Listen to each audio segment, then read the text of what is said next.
O comunista exposto. W. Cleon Skousen.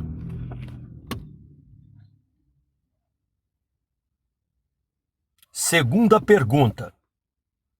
Como um povo consegue construir uma nação livre? Durante a última parte do século XVIII, ocorreu uma mudança política fenomenal, que criou a estrutura de uma nova civilização. Foi o estabelecimento das primeiras pessoas livres em tempos modernos. Na história geral da raça humana, foi uma conquista épica. Quando esta importante mudança política ocorreu, todo o modelo de existência humana estava atolado em 3 sistemas feitos pelo homem e que havia escravizado a humanidade.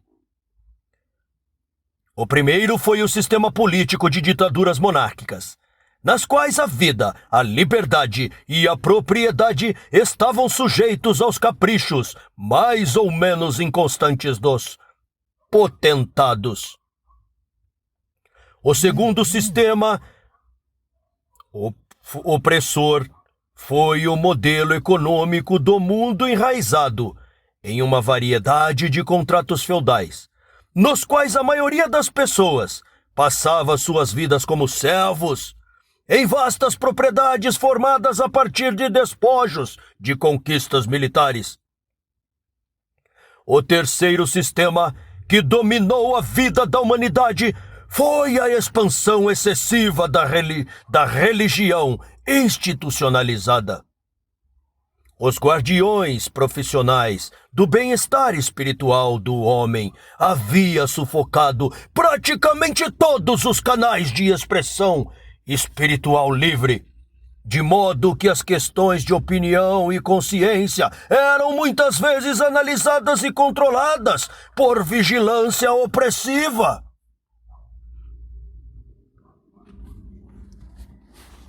Ascensão dos liberais.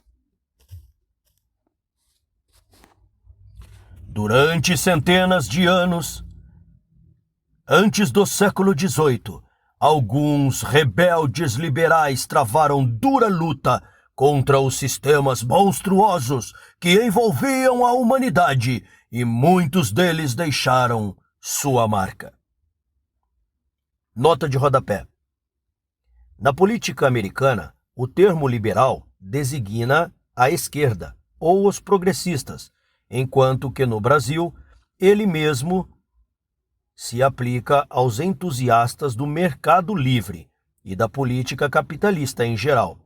Aqui chamamos de liberais ou de libertários, dependendo do caso. Nesta edição, sempre que o termo liberal quis designar pessoas e instituições contrárias ao capitalismo ou às políticas mais conservadoras e de direita, por assim dizer, ele foi traduzido por progressista ou esquerdista, ou ainda de esquerda. Quando não foi o caso, manteve-se liberal no sentido exposto no parágrafo seguinte. Nota do editor. Fim da nota. Eram chamados liberais porque desejavam libertar a raça humana desses sistemas que o homem havia criado. Queriam que o homem controlasse os sistemas em vez de os sistemas escravizarem o homem. Hoje em dia, o termo liberal muitas vezes é aplicado àqueles que gostariam de restaurar esses sistemas e fazer dos seres humanos meros comparsas outra vez. Aqui, porém, falaremos dos liberais no sentido original do termo, como libertadores de sistemas feitos pelo homem. O primeiro grupo de liberais, com número suficiente para tomar medidas decisivas, foi um contingente de visionários espalhados pelas colônias americanas. Historiadores dizem que é surpreendente como poucas vozes naquele dia estavam preparadas para falarem a favor da libertação completa. Mas estes poucos eram suficientemente fortes para traçar um plano da primeira nação livre nos tempos modernos. Claro que, em muitos aspectos, se tratava de um empreendimento muito imprudente. Esses pioneiros políticos americanos arriscaram a vida, a propriedade e os direitos de cidadania ao participar deste movimento de libertação. No entanto, cumpriram seu intento em grau nunca excedido por líderes políticos em qualquer outro momento ou geração. Talvez o seguinte esquema ilustre o porquê. Filosofia política dos fundadores americanos. Os fundadores americanos eram homens muito incomuns. Não eram anarquistas nem revolucionários, mas estavam entre os mais bem-sucedidos líderes políticos e empresariais de cada uma das colônias. Nesse sentido, possuíam o equipamento físico e intelectual para construir impérios, e antes que o rei tornasse seu próprio imperialismo impossível de tolerar, em muitos casos havia figurado entre os mais ativos súditos, cuidando dos negócios da coroa nas colônias. Portanto, por seus próprios padrões contemporâneos, dificilmente poderiam ser chamados de proletariado. Como grupo, eram estudantes de economia e ciência política, e quando assumiram a tarefa de criar uma nova nação, fizeram uso dos melhores pensamentos de homens, como John Locke, Montesquieu e Adam Smith, além de agregar muitas contribuições engenhosas da inspiração de suas próprias mentes. Tudo isso evoluiu para uma filosofia política única, digna de estudos mais cuidadosos. Os documentos produzidos por esses homens refletem os ingredientes dessa filosofia. Revelam que aqueles que subscreveram os textos apresentavam as seguintes convicções fundamentais. Acreditavam que certos direitos inalienáveis do homem provêm de Deus e não de qualquer atuação humana. Portanto, nenhuma ação humana pode derrubá-los com legitimidade. Acreditavam que as distinções de classe deveriam ser eliminadas, que não há lugar entre os homens livres para classes ou castas. O funcionário público, o comerciante, o banqueiro, o agricultor, o mecânico, o professor, todos têm ocupações honrosas e necessárias e são dignos de ser tratados como iguais. Acreditavam que o progresso da raça humana não deveria ser resultado da oposição entre uma classe e outra, mas viria com a união de todos os grupos ou classes em uma ofensiva concentrada contra os inimigos comuns do homem: pobreza, ignorância, doença e guerra. Acreditavam que, ao buscar a felicidade, os homens devem ser livres para trabalhar em qualquer atividade que sua experiência, formação e qualificações naturais lhe permitam conseguir e manter. Acreditavam que os homens devem ser livres para desfrutar dos resultados de seu trabalho, algo que significa a proteção dos direitos de propriedade. Acreditavam que o homem deve estar seguro em sua casa e na privacidade de sua vida. Acreditavam que deve haver boa vontade, generosidade e tolerância entre aqueles de profissões, religiões e raças diferentes. Uma filosofia torna-se uma realidade. A tradução destes princípios da teoria para a prática tem sido um processo longo e dolorosamente lento. No entanto, os passos históricos já dados constituem o caminho reto e estreito que todos devem trilhar para conquistar e manter sua liberdade. Estes passos históricos foram: primeiro, resgatar a liberdade do povo por uma declaração de independência oficial em 1776. Segundo, pôr a declaração em prática, recorrendo às armas entre 1776 e 1783. Terceiro, pela primeira vez na história mundial, estabelecer um governo com poderes estritamente definidos em um documento escrito, a Constituição dos Estados Unidos. Quarto, prever uma forma de governo republicano na Constituição. Um governo por representantes eleitos, não um governo por participação de massa emocional, como ocorre em uma democracia pura. Quinto, pela primeira vez na história, instituir um governo com a trindade soberana. 3 poderes com igual autoridade: executivo, legislativo e judiciário.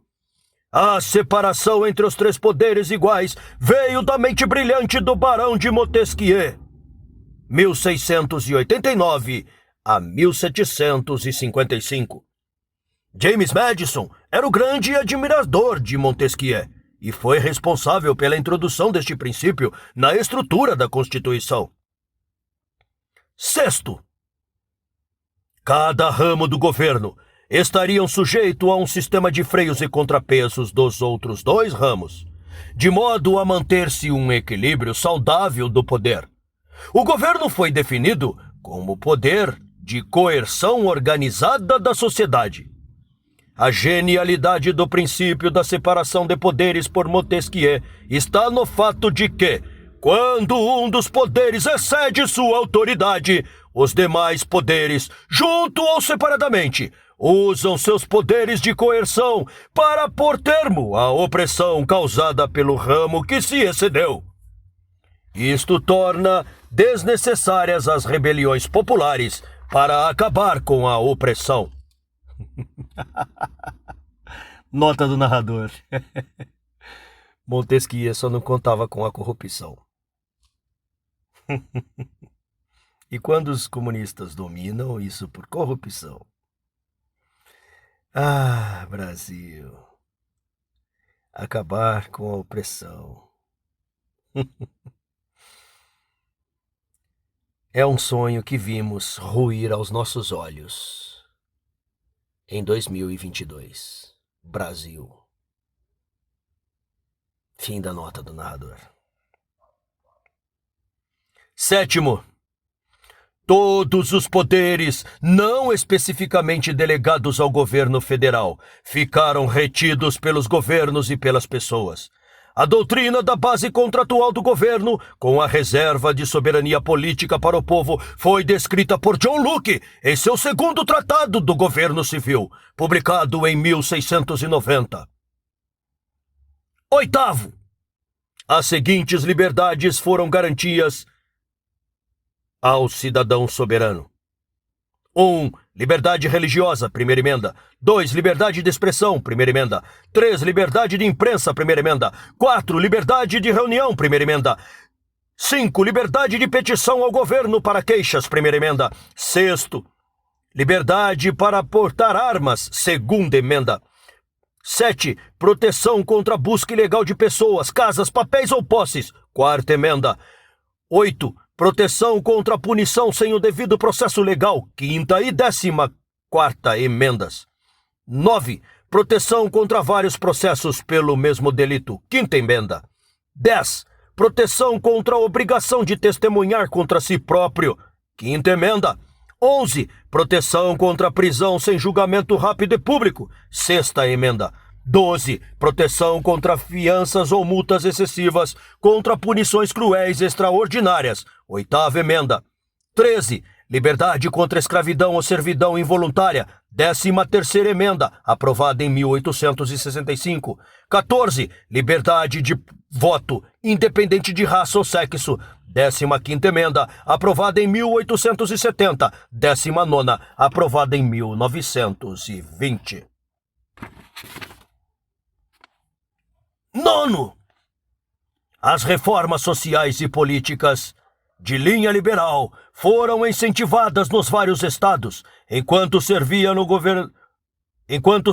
como governador da Virgínia, Thomas Jefferson abriu o caminho, incentivando a educação pública, separando a Igreja do Estado, revogando as leis medievais de herança para evitar o monopólio da terra e de riqueza, defendendo a emancipação dos escravos, proibindo a importação de escravos, revisando a legislação penal, sugerindo representação de acordo com a população, declarando que o direito do voto deve ser estendido a todos os homens sujeitos ao serviço militar, e não apenas aos proprietários de terras, e incentivando o autogoverno nos condados e nas cidades do estado.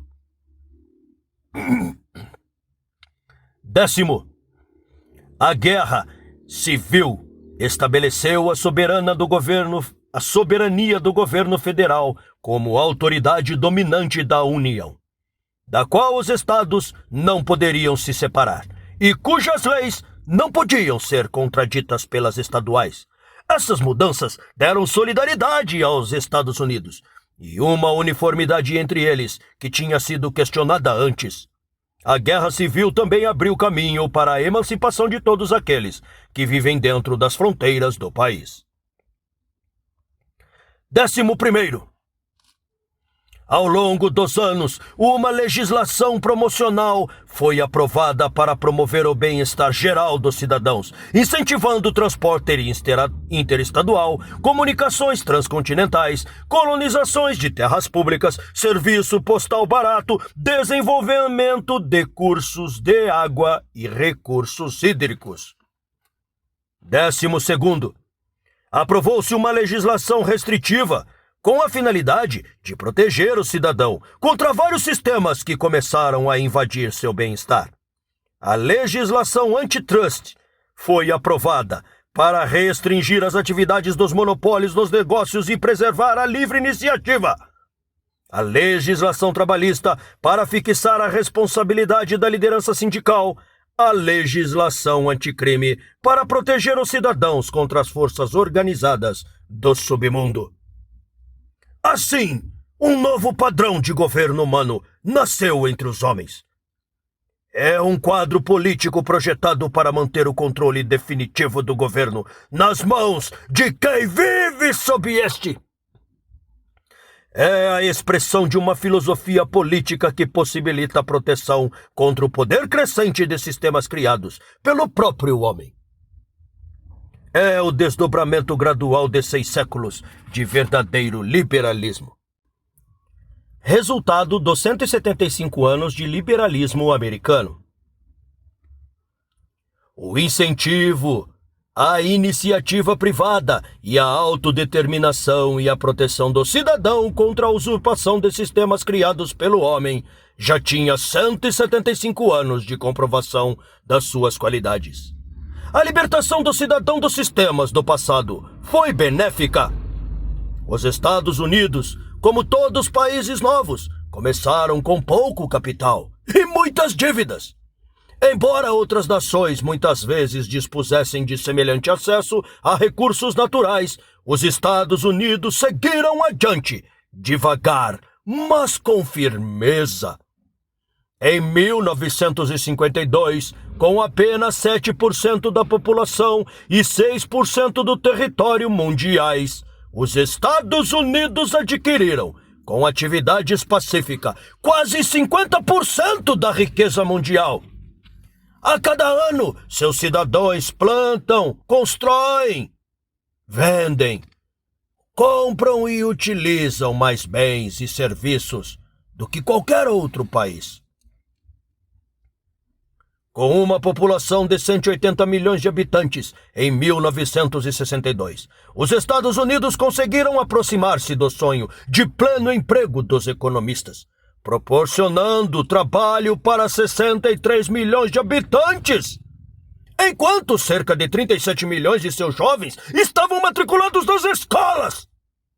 A cada ano que passa, os americanos gastam mais de 200 bilhões de dólares em bens e serviços pessoais. Isso significa uma renda per capita de $1.453, o dobro da renda per capita da Grã-Bretanha, 5 vezes a da Rússia e 7 vezes a da Itália. De acordo com a American Automobile Association, os americanos gastam mais de 9 bilhões de dólares por ano em férias. A poupança aumenta em 17 bilhões de dólares anualmente e 3 a cada 4 famílias têm seguro de vida. Dos 50 milhões de unidades habitacionais do país, 60% são ocupadas por seus proprietários. Os milhões de hectares das terras cultivadas produzem mais alimentos do que os cidadãos podem comer. A capacidade produtiva dos Estados Unidos é a maior do mundo. Tem 30% de quilometragem ferroviária do mundo, 76% dos automóveis, 51% dos caminhões, 47% das estações de rádio, 42% da estação de energia elétrica e 47% do aço. A cada ano, os Estados Unidos produzem 51% do petróleo e cerca de 30% do carvão do mundo. As frotas mercadantes norte-americanas substituíram as da Grã-Bretanha como senhoras dos mares, com o maior volume de comércio exterior. Nota de rodapé. Estatística do 1954 Information Almanac, publicado por Macmillan Corporation, New York, página 80. Fim da nota de rodapé. O padrão da vida de abundância. Quem conhece outros países pode apreciar a vida de abundância nos Estados Unidos melhor do que o americano médio. A tabela da página 410, o breve tempo de um cidadão americano leva para suprir as necessidades de suas vidas, e porque ele pode gastar tanto a sua renda em viagens e itens de comércio que cidadãos estrangeiros considerariam luxos. Essa tabela mostra quantos minutos o cidadão médio dos principais países precisaria trabalhar para comprar uma libra-peso dos vários itens listados no ano 2014. Nota de rodapé. http://www.numbeo.com, outubro de 2014. Olha para a sua tela agora, que você vai visualizar a tabela da qual está sendo falada neste livro. Ela está aparecendo agora na tela. É só dar um zoom, ok? E aproveita, já deixa o seu like e compartilha este vídeo. Muito obrigado e fim da nota do editor. Nesta lista, as estatísticas referente às batatas podem servir como ilustração daquilo que vem acontecendo no mundo. A China, por exemplo, produz mais batatas do que qualquer outro país do mundo, mas os chineses têm de trabalhar o dobro do tempo que um americano precisaria para comprar o mesmo peso em batatas. E note que os chineses precisam trabalhar 9 vezes mais do que qualquer americano para comprar leite fresco e 6 vezes mais para comprar queijo. Nos Estados Unidos, em 1951, havia 150 milhões de rádios. Em 1951, o cidadão médio precisava trabalhar 1 dia e 2 horas para comprar um aparelho de rádio. Na França, precisaria de 7 dias e meio de trabalho para comprar um rádio médio. Na Itália, 15 dias e na Rússia, 24 dias. Em 1952, os Estados Unidos dispunham de 201.277 médicos, 87 mil dentistas, 1.439.030 leitos hospitalares. A expectativa de vida nos Estados Unidos era de 65,9 anos para homens e 71,5 anos para as mulheres. Na Rússia, as tabelas de expectativa de vida mostram uma média de 41,9 anos para homens e 46,8 anos para mulheres. Nota de rodapé. Statistical Abstract of the EUA, 1952. Publicado pelo Departamento de Comércio dos Estados Unidos. Páginas 946 a 960. Fim da nota de rodapé. Certos agentes de propaganda estrangeira tentaram retratar a riqueza dos Estados Unidos como um dom fortuito da natureza. Os economistas têm apontado que muitas nações estrangeiras têm igual acesso a recursos e poderiam possuir a mesma riqueza dos Estados Unidos se estivessem dispostas a aceitar os princípios do governo e da economia que possibilitam o desenvolvimento dessa riqueza. Agentes de propaganda têm insistido que os Estados Unidos se tornaram extremamente ricos. Assim como eles, deveriam dividir essa riqueza com o resto do mundo pobre. Os economistas responderam apontando que aquilo que os Estados Unidos dispõem para compartilhar com o mundo não é tanto sua riqueza, mas sim o seu sistema econômico e de governo, já muito verificado. Se a riqueza dos Estados Unidos fosse espalhada ao redor do mundo, seria em breve dissipada. Mas, se seu sistema de governo livre e de livre iniciativa se espalhasse pelo mundo, as nações logo tornariam perpétuas produtoras de riqueza. Aquilo que as nações estrangeiras invejam nos Estados Unidos é a fruição de 175 anos de verdadeiro liberalismo.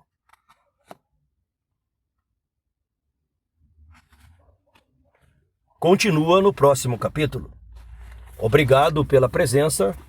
Hoje não deu para fazer com trilha sonora, pois estou gravando externamente na rua, literalmente dentro do carro, estacionado na rua. Mas eu agradeço demais a presença de vocês, ok? Um grande abraço e até o próximo vídeo. Fique com Deus e que Ele nos livre do comunismo.